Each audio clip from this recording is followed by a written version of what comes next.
हजुरले यो देख्न सक्नुहुन्छ है, यो BIC को एउटा मास्टरपिस हाम्रो हजुरको अगाडि छ है। यो चाहिँ हाइब्रिड गाडी हो। यसको चाहिँ अब ट्रान्समिसन कुरो गरौँ पर्दा डेडिकेटेड हाइब्रिड ट्रान्समिसन यसको छ है। यो 1500 सीसी को टर्बो इन्जिन हो। हाम्रो यो 4 व्हील ड्राइभ सिस्टमको गाडी हो। पछाडि मोटर छ 55 किलोवाटको, अगाडि चाहिँ 130 किलोवाटको मोटर छ है। अनि यसको अब कम्बाइन पावर कुरा गर्नु पर्दा यो 1500 सीसी को गाडीले तपाईलाई 3000 सीसी बराबरको इन्जिनको पावर दिन्छ। 685 न्युटन मिटरको टर्क जेनेरेट गर्छ यसले, जो चाहिँ एउटा प्लस पोइन्टै हो है। अनि अर्को यो अब यो सेटअप हेरेर पनि त हजुरले यो एउटा अफरोड गाडी भनेर एउटा एनालाइसिस गरिसक्नु भयो है। अब यसको ग्राउन्ड क्लियरेन्स कुरा गर्नु पर्दा 215 mm ग्राउन्ड क्लियरेन्स छ यसको।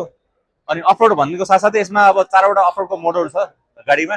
वेडिङ मोड, स्नो मोड, स्यान्ड मोड र वेडिङ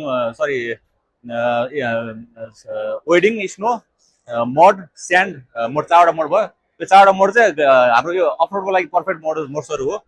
अनि अरू यसको टेक्निकल अरू कुराहरू गर्नुपर्दा अब यो हाम्रो यो यसमा भएको इन्जिन 1500 सीसी को टर्बो इन्जिन छ। यो चाहिँ हाम्रो BIC ग्रुप र बेजिङ बेन्ज मर्सिडिज बेन्जको कोल्याबमा बनेको इन्जिन हो, जसले गर्दा यो इन्जिन एउटा रिलायबल इन्जिनको रूपमा यो जानिन्छ। अनि अब अरू कुराहरू गर्नुपर्दा यसको पछाडिको इलेक्ट्रिक टेलगेट चाहिँ अटो ओपन एक्जिट हुन्छ। अनि यो 4 व्हीलको कुरा गर्नुपर्दा 4 व्हील पनि हजुरको अटोमेटिक लाग्ने 4 व्हील हो।